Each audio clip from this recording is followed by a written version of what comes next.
Hey y'all, Billy from Perma Pastures Farm. When you see me standing next to this, you know it's gonna be a good day.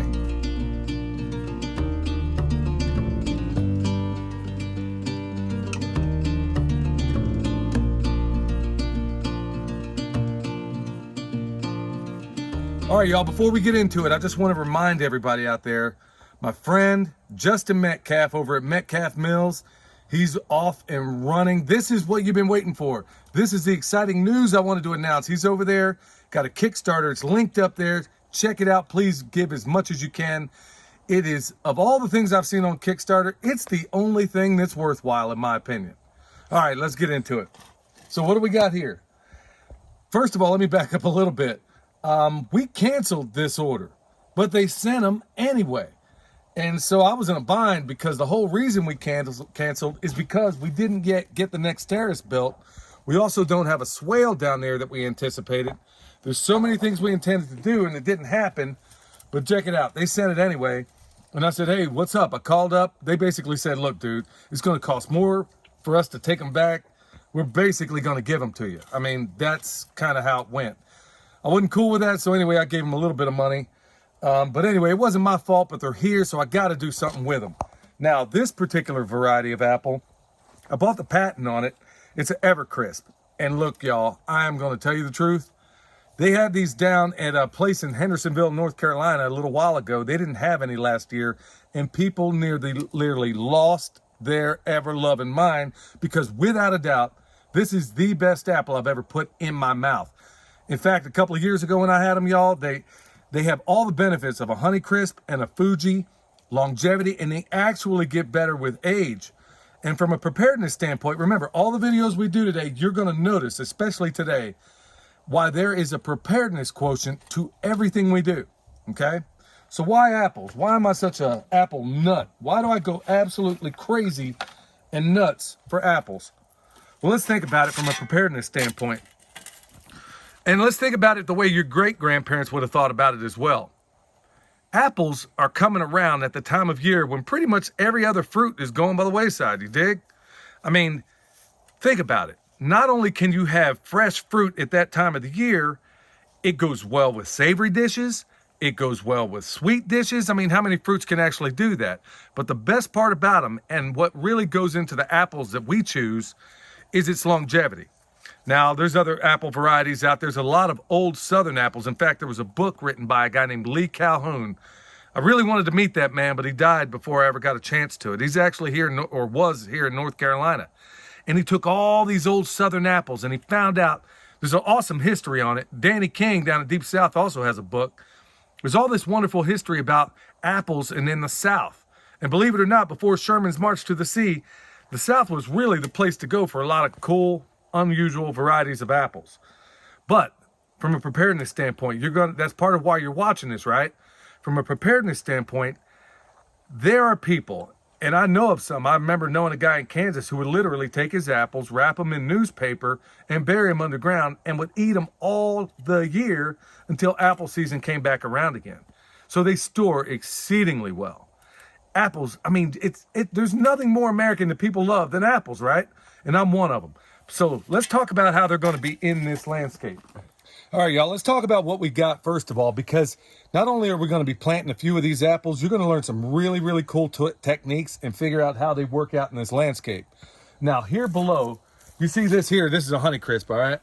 And then we do everything in accordance. I mean, there's so many different methods, if you've watched us for any period of time, of how we do things, okay? But we use the NAP thing when it comes to placement of our trees. Now, keep in mind, now that's a method of Stefan Sobkowiak, genius, that everybody should check out. It's also a combination of Mark Shepard. We use his methods too. Jeff Lawton, Bill Mullison. There's about 10 different people that go into the designs of our orchards and food forests. So, with that said, as we go along, we got a blueberry. Thank you, Barrett from the Deep South. He sent that to us. Thank you so much, my man. He sent a bunch of them, actually.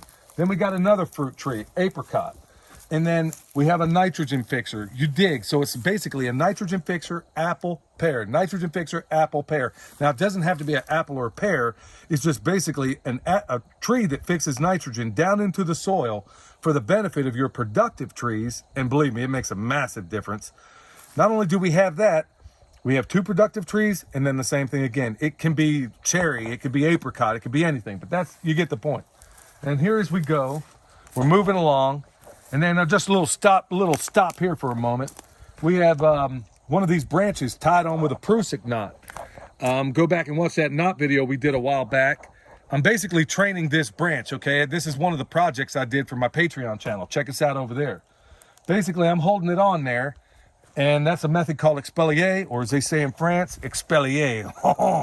Anyway, as we drive along, we basically have a line of fruit trees and nitrogen fixers all up and down on this bottom level. But you see that terrace behind me? All right, that's where we're going to start, but we can't do it all. So let me go ahead and grab one of these trees. Actually, let me start down at the other end and explain exactly what's going to happen now. All right, y'all, here we are on the terrace that Justin, the same Justin I spoke of a little while ago, he wears many hats. He actually made this terrace for us with his little mini X. And he's going to do a lot more. Basically, to the top of this mountain, we are going to have orchards. But let me tell you how it's situated, okay? This is one of the really cool parts. Now, we're facing, this way is south, okay? Clearly, the sun tracks across the sky like that. Not trying to dumb it down. I'm just trying to say that to illustrate a point. I got to give you a sense of perspective. So what we have here is one of the trees I put in earlier. Remember, we do the nitrogen fixer, apple, pear. Nitrogen fixer, you get the point. Well, the same thing we did on the bottom, we're going to do on the top. But let me tell you about the coolest part about all of this. Now, I've talked before about how living in extreme terrain like this poses a lot of challenges, okay? Huge challenges. But they can also pose a lot of benefits, because one of the issues with this tree is, as I talked to the nursery a while back, is that it's more suited to much cooler regions. Well, guess what? Every time I go up, we're basically 1,000 feet from the bottom of my property to the top. So the higher up I go in elevation, I'm basically cheating to a certain extent, okay? So if I'm in 7, let's say I'm in zone 7, I could actually achieve the benefits of zone 6. So I could grow things in those areas, even though it's a little tougher to get to, but now I can grow cultivars or cultivated varieties that maybe otherwise I couldn't do, okay? So this tree, to a certain extent, is something, it may be a little bit of an experiment. I don't think so much. I know that here we can make a good go of it, okay? And we're going to do it the permaculture way. So the NAP that we did back down below, we're going to do the same exact thing up top. Here's the rub. I got a bunch of apple trees, okay? Now, the worst thing you can do, let's say I said nitrogen, apple, pear. Now, each apple, if I put an apple here and an apple here, it is critical to the permaculture model that we use that it be a different cultivar altogether. Now, let me explain the reasons why. Follow me down here. Okay, this is the apple. That flag you see right there is, let's call it a pear, Anjou. This would be a nitrogen fixer. And then let's say that flag down yonder is another apple. But it cannot be the same cultivar as the one I put in there for the best. Oh, here's the reasons why, okay? 2 is 1 and 1 is none. Every time I put a nitrogen fixer out there, whether it's a shrub, whether it's ground cover, or whether it's a tree, which a lot of times we use black locust here, okay? Let's say it's a mimosa or a red bud. Whatever the case may be, you create something of a minefield, okay? Between that apple, that Evercrisp apple, and if I have another one right next to it, well, guess what? A bug that just destroyed that apple will not have much of a challenge getting over here to get to the apple of the same cultivar. That's why the next apple in the line should be a different cultivar. Let's say it was a Honeycrisp. Okay, that's exactly. And then I could go back using the apple that was an Evercrisp. So you don't want the same cultivars situated next to each other if you can possibly help it. But think about it. This is the beauty of permaculture, which is basically saying the beauty of nature, because I'm able to use all my allies. And what are my allies? Everything that's nitrogen fixing, because they harbor the kind of bugs that want to kill the bugs that want to kill my trees. You dig? I mean, how perfect is that? That is the way that nature does it. That's how we try to replicate it. That's all we're doing with this, okay? That's the pragmatic kind of permaculture I love. So let me go ahead and get this other tree in, and then we'll talk more about it.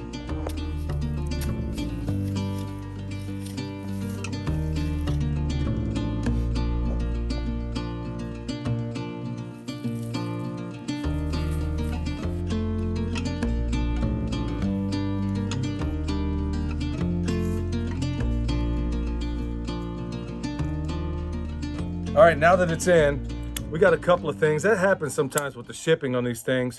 Go ahead and cut off your damaged areas. I got a big one here. Also, when you're pruning this thing, when it first gets there, you're basically telling this tree, get loose or get lost, you dig? Some people like to cut them back to about 3 buds. People like to do a number of other things. We're gonna let it go right now. That's looking pretty good. Now, if you wanna know what happens after this, look, we don't just stick it in the ground and not cover anything up. Go back and watch the video we had before about how to plant a tree the permaculture way.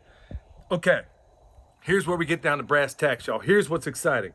Let me stand up here, all right? So here we are on this next terrace. But look at what's below me. Look at what I'm flanked with. I got this plum right here that's doing its thing. It's coming out. I got this apple tree here. Over here, I have another pear.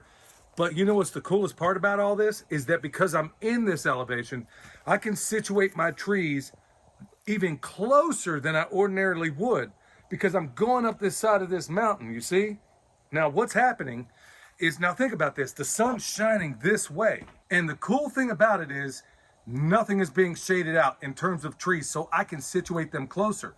The canopy, the relevant part of these trees when I'm done doing all the exfoliate on everything, is going to be at waist level for those down there for me, okay? I can reach over and get those if I want, or I can reach them from the bottom. These here, I will prune this tree to where no significant branches are going this way. If we know our pruning, I'm gonna prune this tree to look like an X-Wing fighter, okay?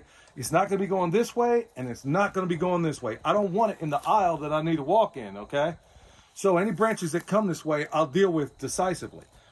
That is the beauty of permaculture, y'all. You're taking the problem and making it a solution. That is cool. And at the same time, I'm putting in things in closer, unbelievable close proximity that I would never get away in a lot of other areas. How cool is that? All right, y'all. So that's getting close to being a wrap. Now, this is nowhere near complete, okay? We have a lot of stuff that needs to go in here. We have a guild that you can see some of that stuff coming up. Some of the garlic's coming up. We had daffodils that were up until they got froze out the other night. But here's a better angle of what I'm talking about. Over here, we got this plum. Over there, we got our apple, okay? That new one I just talked about. Over here, we got a pear. And they are in unbelievable proximity, but I'm harvesting at every level. Now, that's not the end of it. The blueberries, they're some of these are low bush blueberries. I can basically harvest them at waist high. Look, I ain't getting no younger, so I got to make sure that I'm also putting these things in a way that makes sense, not now, but 10 years from now. But folks, let me kind of, forgive my use of the words, but circle back to where I started. Consider apples in your landscape. I'll be honest with you, folks. One of the biggest things I think a lot of homesteaders miss these days is the perennial crops that you can get out there. Okay, annuals are wonderful. Everybody loves them. There's nothing more American, I would say, than annual crops, okay? But think about those other things, those gifts that keep on giving. They're you know, you put them in now, and then you harvest later, and then you can harvest indefinitely if you do these things right. That's the cool thing about this. So this is passive food production that requires minimal effort from you. How cool is that? That is what brought me into permaculture. I'll be honest with you. I was into preparedness first, but when I figured out how preparedness was baked into the permaculture model, look, y'all, there was no going back for me. And since that time, I haven't been able to get enough of it. But how cool is it?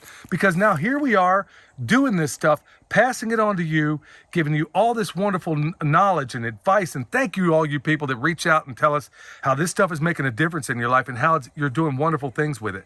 I can't thank you enough because, believe it or not, I know we do this, but it is always a joy to hear from you. I mean that. So thank you so much for that. Remember, if you need, now I'd be remiss to not say that another thing that we're going to put on that tree, just like we do all the others, is our blessing. We ask the Lord to bless everything we put in this ground, always, okay? That's important. Also, we're going to cover it in some bone sauce. That is the world's best deer repellent. We sell it at our website. You can find it in the description box below or at our website. Need comfrey? We got that also. And like I said, folks, remember we talked about community. A lot of us lately have been talking about community. It wasn't planned. It wasn't orchestrated. It wasn't anything.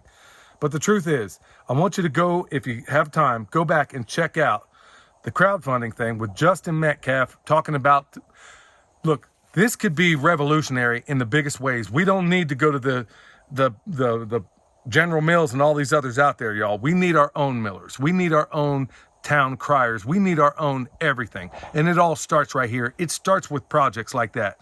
Check it out. Give as much as you can, folks. I implore you to do that. All right, until next time, this is Billy from Perma Pastures Farm. Permaculture is my passion. We'll see you next time.